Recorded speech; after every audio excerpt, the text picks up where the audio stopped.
concentração de CO2 é sensível de forma indireta à concentração de O2, tá? Então, dependendo da concentração desses íons sobre essa região do tronco encefálico, o que é fácil de imaginar, porque o tronco, você lembra bem, o tronco é assim, mesencéfalo pontibulo, né? Vocês são profundos conhecedores do tronco encefálico. Sim. Aí aqui tem um sulco com impressão basilar, né? Aí você tem a artéria espinhal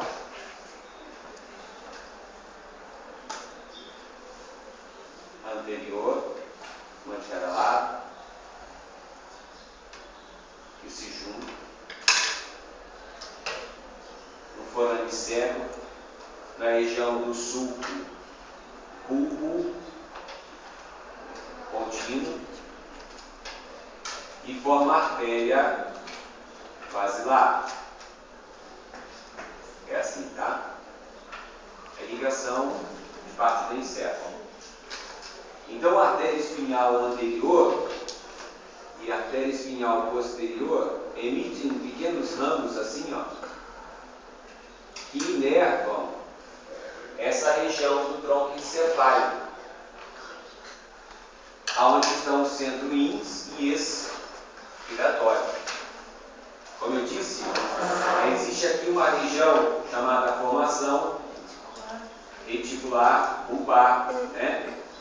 Então, daqui tem neurônios que fazem essa função respiratória, tá? E esses neurônios dessa região aqui, o que você vai lembrar aqui são, por exemplo, deixa eu fazer uma cor diferente aqui.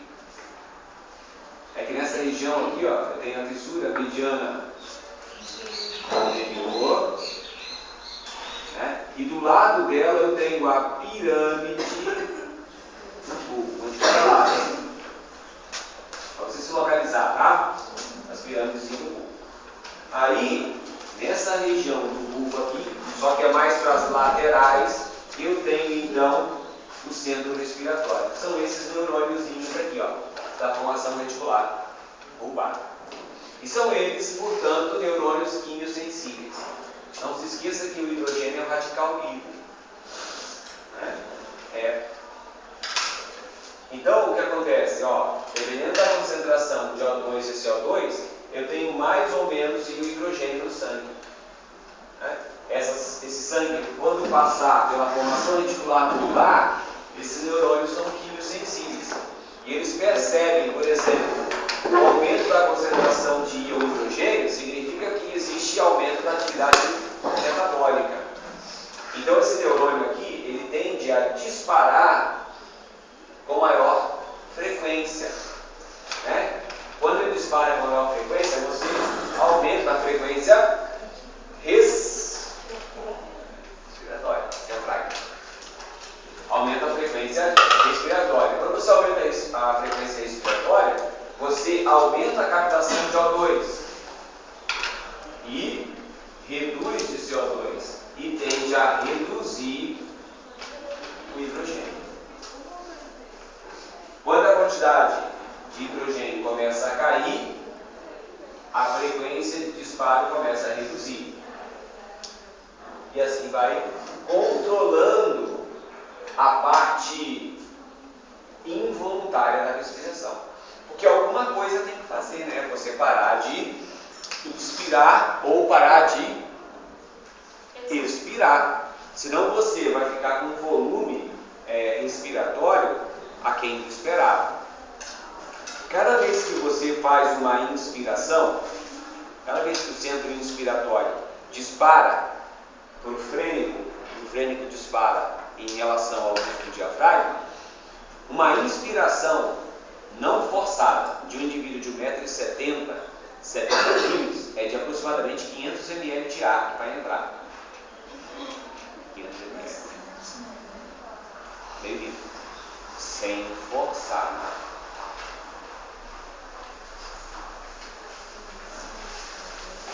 Sem forçar nada.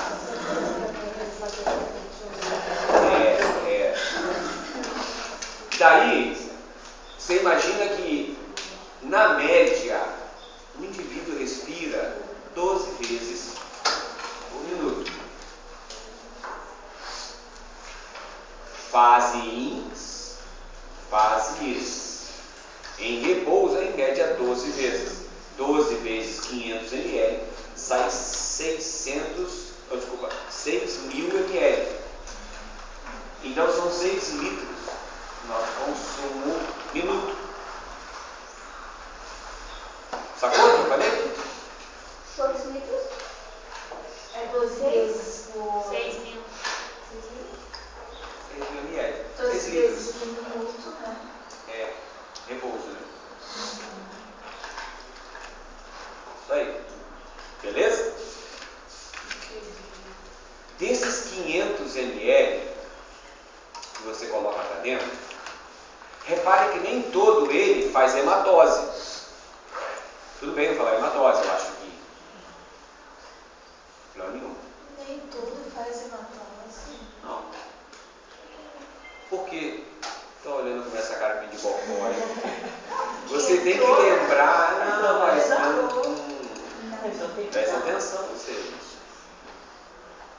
vocês lembram como é dividido o sistema respiratório. É dividido em porção de condução e porção respiratória. Aí tem professor que uma vez pede em prova, já viu? Cite na sequência a porção de condução, não é a porção respiratória. Qual é a porção de condução? Na sequência. É um de cada vez só para... Na sequência entra fossa nasal, Nariz. nariz, Bom, só prosseguimento. Nariz. traqueia, Cavidade nasal. Esse cara acabou de ouvir, tá? Só para avisar. Nariz. A cavidade nasal faz parte do nariz. Do nariz. Isso que eu falei aqui. Só que existe o nariz externo e a cavidade nasal. Mas tudo é nariz. Então, nariz. Faringe. Só que É porque as coisas... nariz. Faringe. Traqueia. E pulmão. Nariz, faringe, laringe. Orolaringe, Deus é Pai, né? Que Deus abençoe essa memória podre que você tem, né? Nariz, faringe, laringe. Estou aqui, tá? Só para lembrar, não custa lembrar, né? Estou aqui, tá? Não é laringe, não é aqui. Aqui já é a. Então, nariz, faringe, laringe. Depois a traqueia. Os principais, os brônquios principais, os brônquios lobares, os brônquios segmentares, os bronquíolos terminais. Não é mais fácil dar pra Eu tô colocar calmo. brônquios, todos os broncais. Não, os Passando brônquios. pelos bronquíolos. Nós vamos ter. Nós vamos ter problema, não pode botar. Só depende depois do que acontece. Mas. Não, lá de novo, igual aquele do dinossauro. Como é o dinossauro? Aquele pequenininho que vai de novo. Qual que é? O bacon. Então, Principais, lobares, segmentares. alguém escreveu a então. Nariz, faringe, laringe, traqueia, brônquios principais. Aí eles vão escrever um monte de brônquio, tudo vai escrever tudo brônquios. Bota a B depois de baixo, bota assim, ó, dois risquinhos, tá? Assim para ficar mais rápido, tá? Então, brônquios principais, brônquios lobares, brônquios Segmentares. aí. Depois vem os brônquios terminais. Até aí, não tem hematose. Portanto, esse ar que você inspira, que fica nesse pedacinho aqui, ó, é chamado espaço morto. espaço morto. Esse que está aqui, nesse espaço que eu acabei de falar até agora. Porque o que vai fazer a hematose é bronquíolo respiratório. Só o bronquíolo respiratório tem os sacos alveolares. Certo? Ó, esses são os brônquios principais. Deus o livre. Daí, se você for diminuindo isso aqui de tamanho, você vai chegar nele. Um bronquíolo. Aí, ó. Ó o bronquíolo aqui, ó. Esse é o bronquíolo respiratório. Olha lá. VR. Aí, ó. Os terminais depois respiratórios. Os terminais são os respiratórios. Esse é o bronquíolo respiratório. Esse cara aqui é quem possui os alveolozinhos. Então é ele que faz a hematose. Só que isso é micro. Até chegar lá, esse ar fica ocupando um espaço sem fazer hematose. Esse espaço é chamado espaço morto. Exatamente porque é um espaço onde não faz hematose.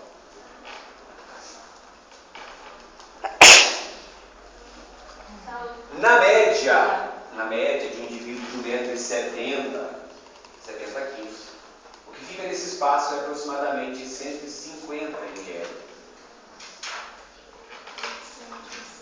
150 ml.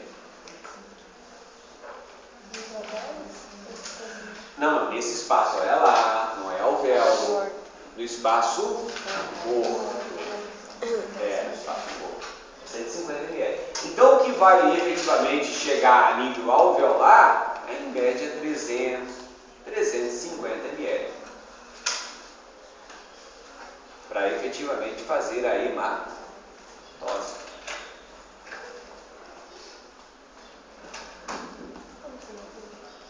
Vai entrar 150.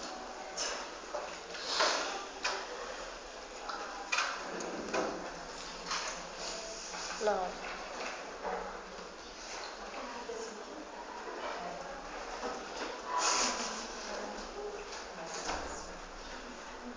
Espera lá.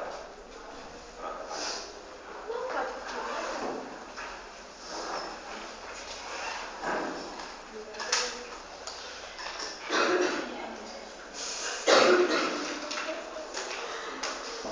Enquanto ela digita aqui, eu vou tomar água.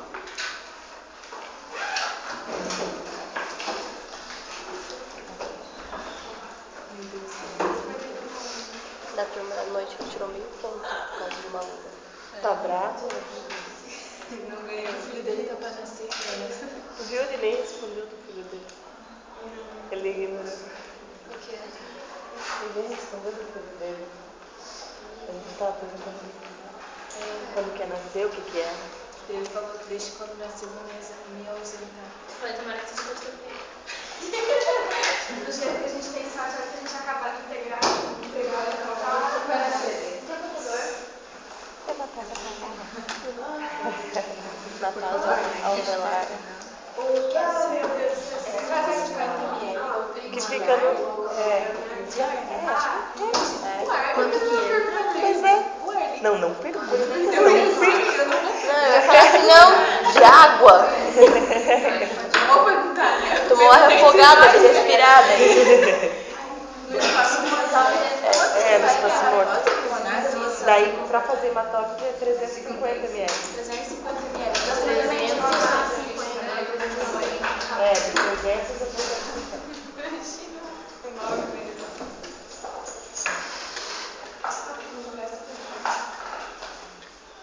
Somente 500 a 150 vai fazer hematose só com 350 ml. Vou te dar hoje mais um dia.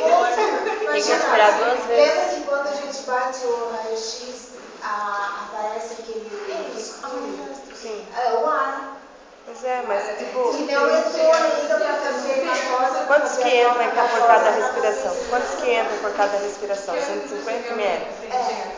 Então tem que esperar 2 vezes para fazer ml. Tem que respirar 2 vezes. 150 é a pessoa que falou de 1,70 m, você tem Que então, repouso. Não, todo mundo vai ficar. Tipo, na média 150 que entra. Não, espaço universitário. Mas só vai fazer hematose com 350. Então, 2 respirações para acumular ar. Mas tem a expiração.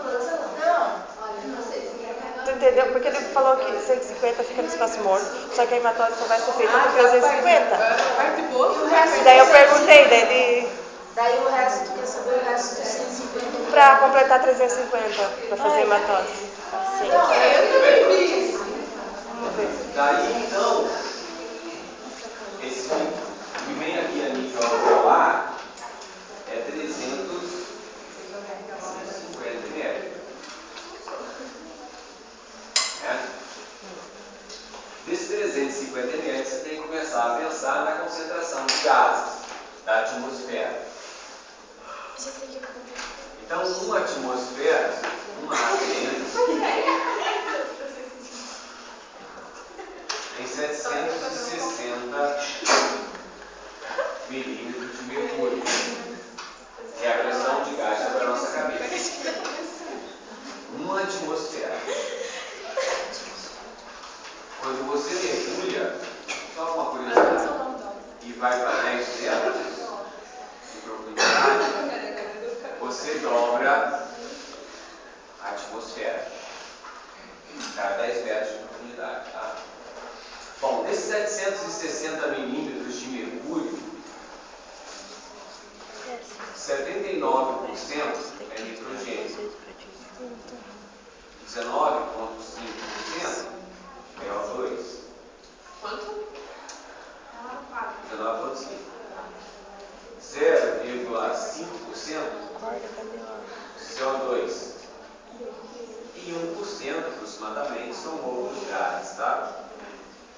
É a pressão do... Isso é uma atmosfera, né? É a pressão da... Então tá ali, ó, uma atmosfera, né? Tem essa pressão aqui. Essa pressão, em percentual, eu tenho 79% de nitrogênio, 19,5% de O2, 3% de CO2. Claro que isso varia, né? Se você considerar uma atmosfera. Então, se a gente considerar aqui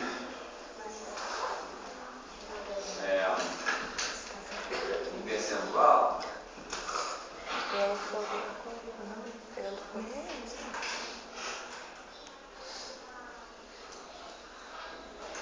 o cento dá 7,6, 1% dá 3,2, não, 3,6, por aí.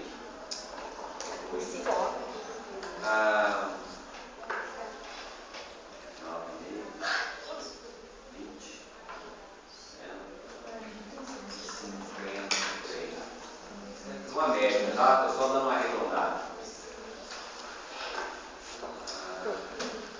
8,7, 56, por aí. Estou arredondando, tá? Depois vocês façam as suas contas. Professor, então o 79% de nitrogênio se transformou em 560 mercúrios. É só converter, né? Você tem calculadora? Tem, mas eu não posso. Faz a conta aqui. Você vai ver que 79% Tenho, mas não posso usar. da atmosfera. Ah, tá. Então vamos lá. Você vai depois, amanhã você faz isso aí que você vai descobrir. Será? Eu estou arredondando, né? Porque eu estou fazendo aqui mais ou menos de cabeça. Não, mas como é que... Não, explica esse Você cálculo. está vendo esse negócio aqui chamado percentual, tá vendo? Sim. É só você fazer a conta. Você tem uma pressão de 760 milímetros de mercúrio, né? É vezes? Ele depois... Então, aí você vê, tá? Isso aí, depois vocês fazem, é melhor. Né? E aí você vai ter que pegar mais ou menos essas pressões aqui. O certo seria isso aqui dar aproximadamente 760, por aí. Tem umas variações que eu não vou ficar aqui de matou. Isso aí vocês têm calculadores, podem fazer melhor. Muito bem. Então, desses, reparem que o mais presente é o nitrogênio.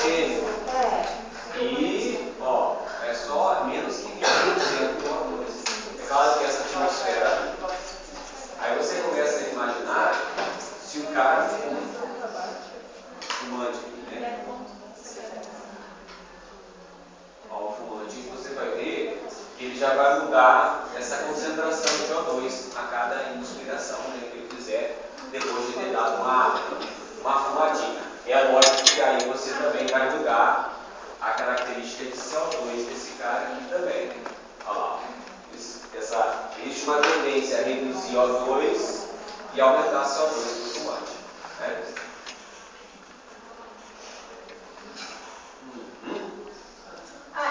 Então isso aí é a pressão atmosférica dentro do pulmão, professor? Não, a atmosfera. Então, por isso que é atmosférica, porque ela está... Tá. Ô, professor, não sei se a minha pergunta está correta, mas isso aí acontece tudo antes de acontecer a hematose, antes de entrar, ficar desse jeito, é isso? Antes de comer engravidar na sequência de porção de condição, tá tudo desse jeito ali. Aí antes de acontecer a hematose... Claro, é a pressão atmosférica, gente. É o que está na atmosfera, né? Isso é o que você encontra a hora que você está ali, ó. É o que está aqui agora. Existe uma concentração de ar aqui dentro em decorrência da pressão atmosférica. Ó, vou fazer umas rosinhas aqui para vocês, tá? Ó, é bonitinho, tá? As plantinhas. Aí, você tem aqui as montanhas. Ó, que montanha legal. E mais uma chãozinha aqui. Aí você tem o céu. Céuzinho. Escondido. Aqui estão.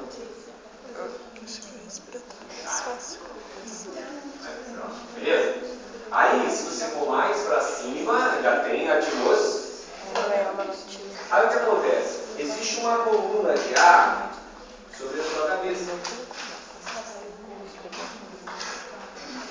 Isso é a atmosfera. Esse gás sobre a sua cabeça exerce uma pressão constante. Isso eu chamo de pressão. Aí a pressão atmosférica existe a nível do mar. Uma onda chegando aqui. E beleza. A pressão atmosférica muda todo instante. Não sei, aí depende do que você está fazendo. Mas olha só aqui, ó, se você sobe uma montanha. Acabou. Olha lá. Olha a pressão. Ela diminui. O céu continua igual, tá? Só que a pressão atmosférica aqui, ó, ela reduz. Que a quantidade de ar sobre a sua cabeça reduz. Por isso que você sente que é assim. Você sobe a serra, porque está mudando as pressões, tá? Aí todos os orifíciozinhos que tem membrana, eles sentem essas alterações de pressão. Tá? Por isso que eu disse que quando você mergulha e vai a 10 metros de profundidade, é como se você tivesse uma atmosfera sobre a sua cabeça. A cada 10 metros. Mergulhou? Foi 10 metros para baixo? Então, em vez de você ter uma atmosfera, você já tem duas. À medida que você vai mergulhando, vai ter mais atmosferas sobre o seu corpo. Por isso que quando você mergulha a uma determinada profundidade, você tem que fazer a descompressão. Você vê em filme de vez em quando, né? Então, beleza? Repare, ó, que essa pressão de O2, em torno de, depois vocês vão fazer as contas, tá? Vou cobrar de vocês isso aí. Vocês têm calculadora, todo celular tem calculadora, né? Então, vocês gostam bastante de celular, esse 150 aqui, então, é só, tá? Repare a concentração ou a pressão de CO2. Então, quando você puxa esse ar aqui, você está puxando da atmosfera. Tá? E tudo isso que você está puxando, 150 ocupa só espaço no outro. Se distribuindo para os alvéolos pulmonares aqui, nos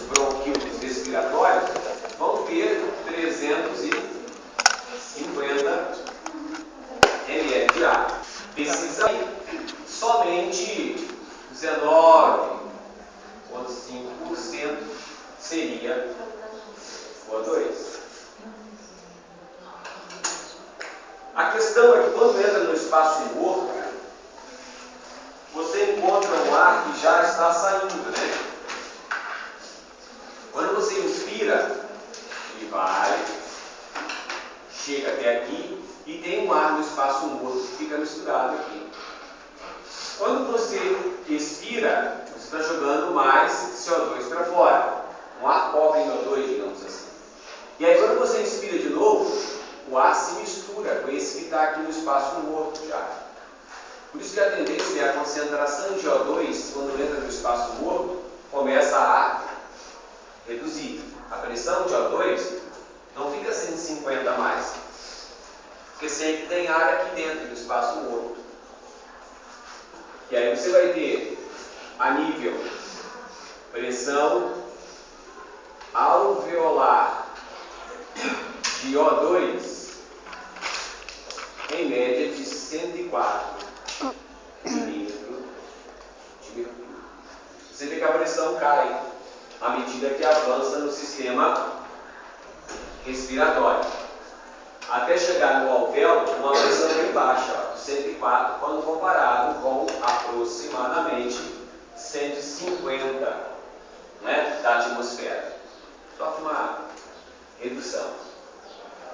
Ô Marcos, A pressão alveolar de CO2, pode falar. mas ali a pressão de 150 é referente a 760, né? É. E não a 350, a 150 que entra. Isso aqui é ml, tá? Lá em Mercúrio. Isso aqui é a pressão de mercúrio. São unidades diferentes, tá? Aqui é volume, tá? Ali é a pressão relacionada à atmosfera. Tá? São coisas diferentes, tá bom? Ó, de novo, ó, essa pressão agora, ó, a nível alveolar. Ó, eu tenho um P de pressão alveolar, tá vendo? A pressão alveolar de CO2 lá era de quanto? 3,8, né? Mais ou menos, mais ou menos. Essa pressão alveolar de CO2, ela é de aproximadamente 40 milímetros de mercúrio. Vê como é que é o porque se mistura com alta concentração e, portanto, com alta pressão de CO2 no espaço morto. Quando você expira, você não coloca todo o ar para fora. Não dá para colocar. Não existe um vácuo aqui que fica sem ar nenhum. Por mais que eu inspire, ainda tem ar ocupando o espaço aqui, concorda? O seu pulmão nunca pode estar totalmente vazio, tá? Nunca. Sempre existe um negócio chamado volume residual. Se o seu pulmão ficar totalmente vazio, você está tudo. Não pode. Nos alvéolos existe uma substância. Ó, fazer um alvéolo bem grande.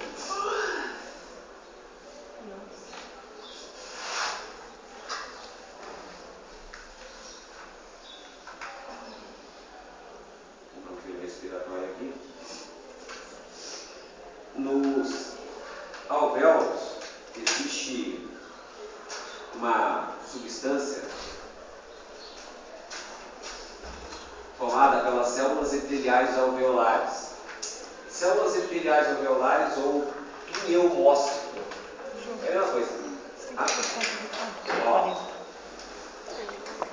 Epiteliais alveolares, toda a epitelial funciona como um tecido de revestimento. Então tem aqui, ó. 440. Tipo 1 é mais ou menos 90%. A célula epitelial alveolar do tipo 2 é aproximadamente 90%.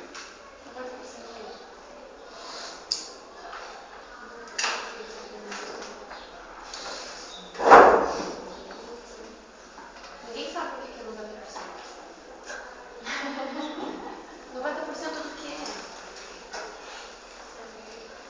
Isso aqui é o quê? Eu falei de células epiteliais alveolares.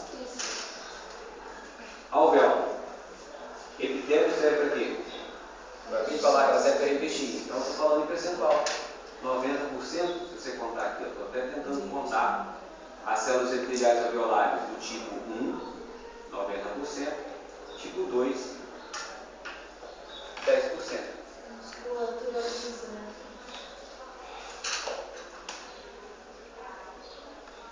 Vai prestando atenção, você vai se tocando aqui que o negócio não é tão difícil, tá? Daí, essas células epiteliais alveolares do tipo 2, elas secretam uma substância chamada surfactante. A surfactante é uma substância química que diminui o que nós chamamos de tensão superficial dos líquidos. O que é a tensão superficial dos líquidos? Os líquidos, eles tentam sempre se manter unidos. Se você pegar uma gota de água, olha isso, não, só aquela, só para não ter que pegar na pontinha, tá vendo? Faça o seu caderno, por favor. Se você pegar um pouco de água e virar e deixar cair uma gotinha,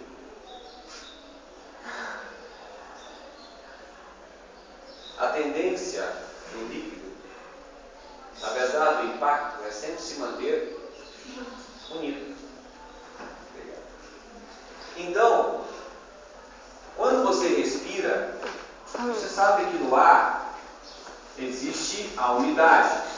A umidade são gotículas de água. Umidade. São gotículas de água. Isso é umidade. Então, quando o ar entra, aqui em Joinville, por exemplo, que é bastante úmido, ele traz o ar com uma quantidade razoável de água. E a água começa a água em azul, a água começa a acumular aqui. É normal que tenha água dentro dos seus alvéolos. A tendência, à medida que começa a se acumular água ali dentro, é que essas gotículas exerçam forças atrativas entre as moléculas de água, principalmente no menor diâmetro do alvéolo. Por exemplo, aí existe uma tendência a se juntar. Essa tendência a se juntar nos alvéolos pelo acúmulo de água tem nome, é chamado colavar ou colapsar.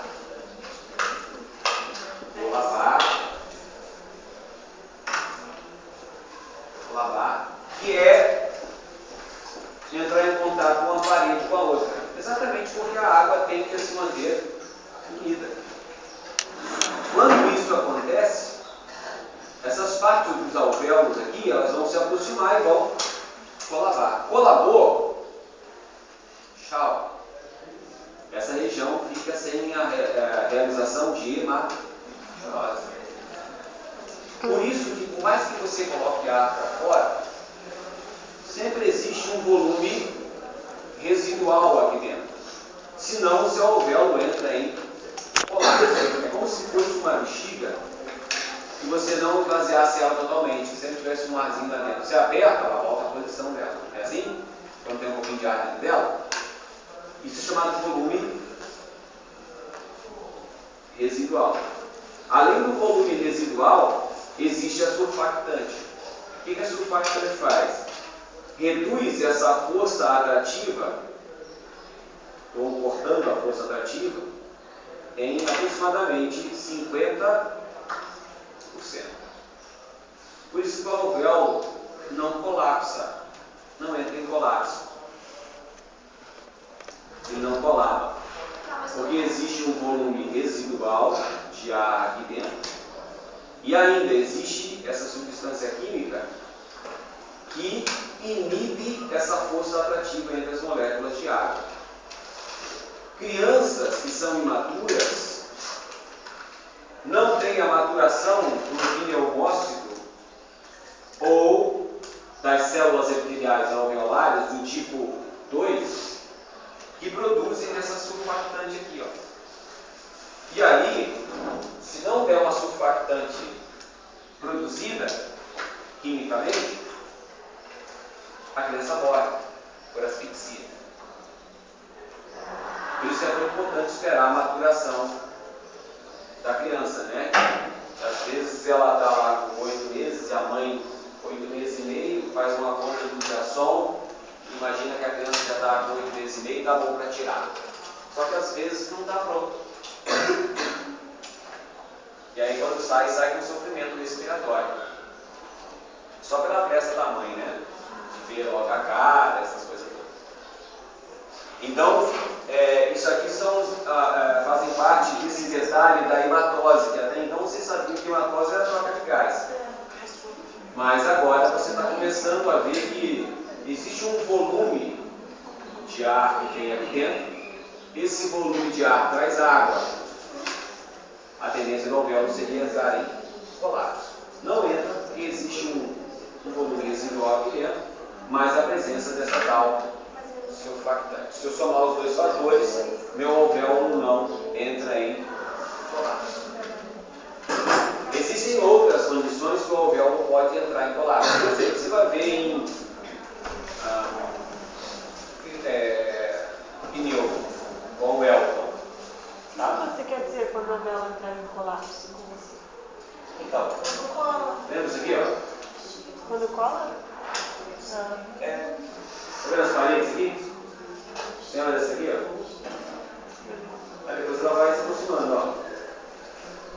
Até aqui, grudou. Professor, essa surfactante, ela vem junto com a inspiração ou ela já é própria do alvéolo? Quem produz ela são essas células que revestem o alvéolo. Está aqui. Aí tem o tipo 1 e o tipo 2. O tipo 1 recobre 90% da superfície alveolar. O tipo 2, como está aqui, representa uns 10%. Muito bem. Aí aqui eu tenho a pressão alveolar de O2 e CO2. Então,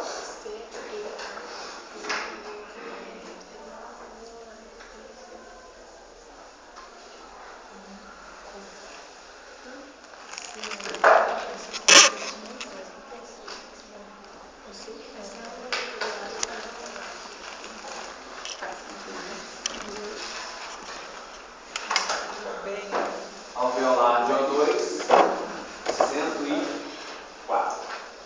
Alveolar de CO2, vai. Aí você vai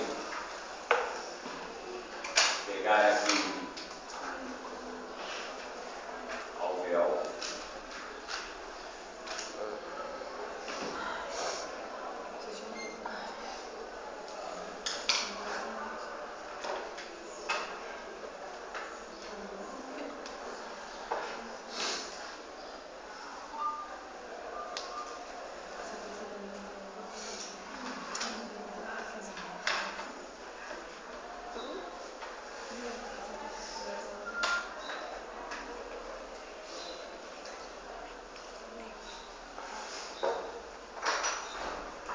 Aí você tem aqui um sangue venoso chegando com uma concentração de O2 de 40 milímetros de mercúrio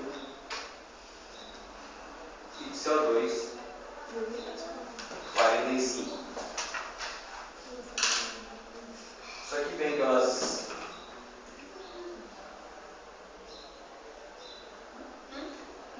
eu vou fazer hematose. Isso aqui vem então pela artéria pulmonar. Aliás, quando se fala em pequena e grande circulação, para a grande maioria aqui não existe válvula. Estou olhando. Enfim. Aí. A prova que ele corrigiu. Aí olha só. Esse sangue aqui que vem pela artéria pulmonar direita e esquerda, ele é um sangue venoso. Então ele é pobre em O2, mas ele tem CO2, ó, tá vendo? Tem O2 mesmo no sangue venoso. Quando chega a nível de hematose pulmonar, quem tem mais, doa para quem tem menos. Ó, O2 e CO2. Vai fazer hematose.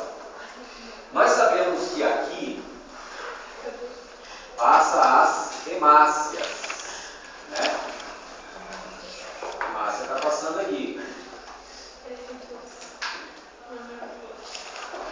A hemácia, ela tem hemoglobina, né? Quando você pega a hemácia,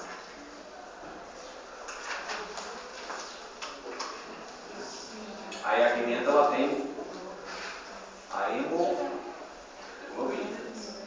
A hemoglobina, ela é uma globina, um radical N, e um ferro grudado na ponta.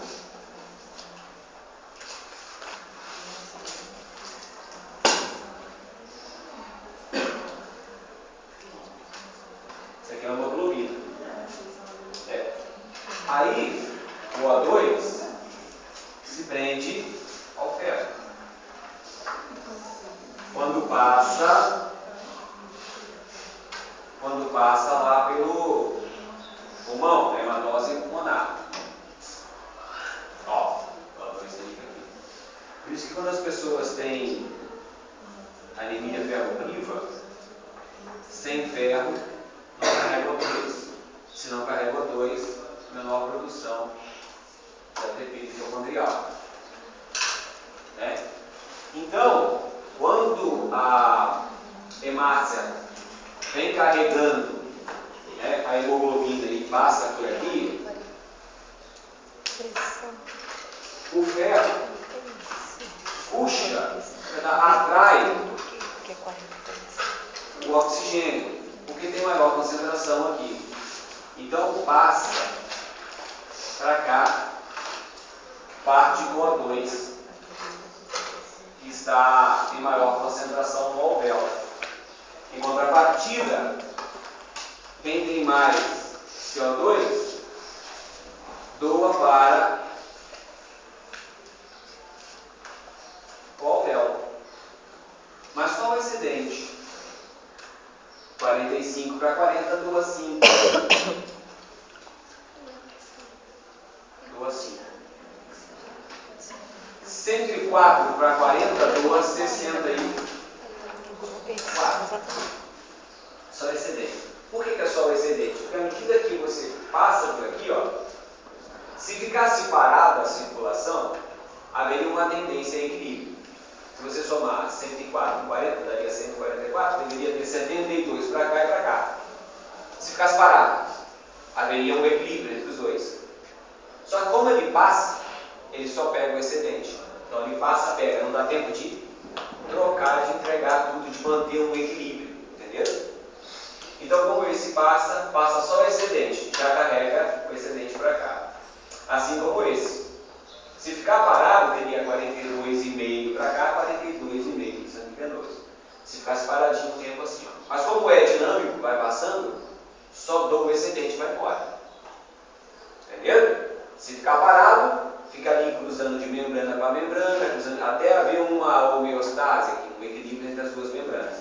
Como o sangue passa, então não tem tempo, né, para poder fazer isso. Então, o sangue que chegou com 40 de O2, milímetro dele, ele ganha 64. Então ele passa a sair com quanto aqui da região? 104. E esse 104 milímetros de mercúrio de O2 vai sair em direção às veias pulmonares.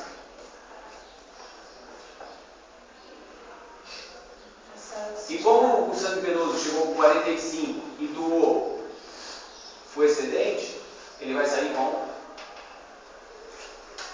40. Então qual é a característica do sangue que vem pelas veias pulmonares em direção ao átrio esquerdo?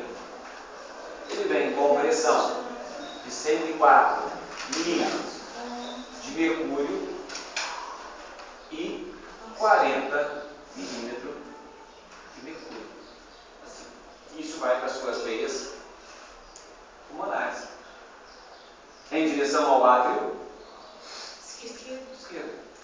Então, aí tem gente que fica perguntando por que o cara às vezes não segue a sequência de livro, né?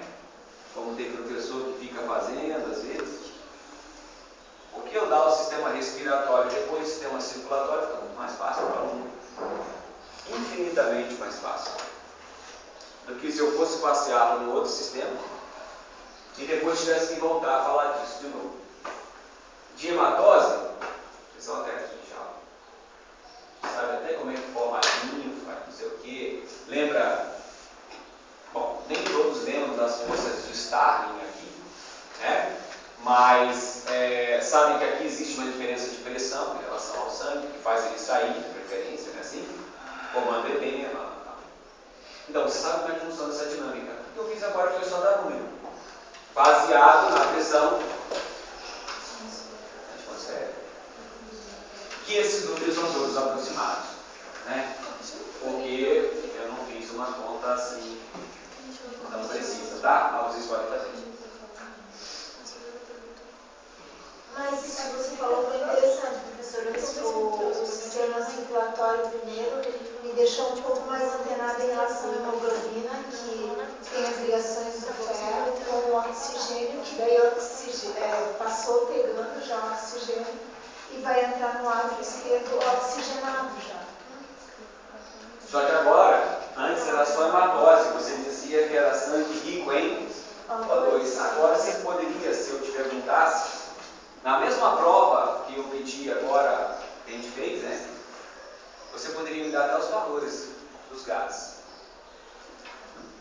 Ou seja, eu só estou continuando. Eu vou acrescentando detalhes, né? Para aquilo que você já viu. Marcos, aquela pressão 40 e 45 ali é a pressão do quê? Eu fiz em azulzinho. Tá, 40 e 45 é a pressão. Meu objetivo seria falar de CO2 em azul. Em vermelhinho, O2. Tá, mas é arteríolas, é vênulas, é a pressão do quê? Eu voltei Essa, a circulatória, para. Para comparar. Isso aqui está em relação a quem? Olha o desenho. Ao véu. Se está em relação ao véu, o que é isso? O que é isso aqui? Não. O que é isso aqui? Estou botando o dedo aqui, ó. Isso é um capilar. Aí olha só. Está em. Só olha o desenho. Meu Deus, não dá não. Olha o desenho. Não quero isso aqui. Não, está demais, acho. Tudo bem. Então, aqui fica muito simples quando você olha o desenho. Independente se você quiser olhar ou não, está entrando um tubo. Vai sair 2. São 2 vezes por análise que sai. Lembra disso? Então, é só observar o detalhe que você consegue associar bem o que precisa. Tá bom? Gente, isso aqui já entra capítulo 37. Vai entrar capítulo... O 34, 37. Não, começa no 37 e acaba no 42.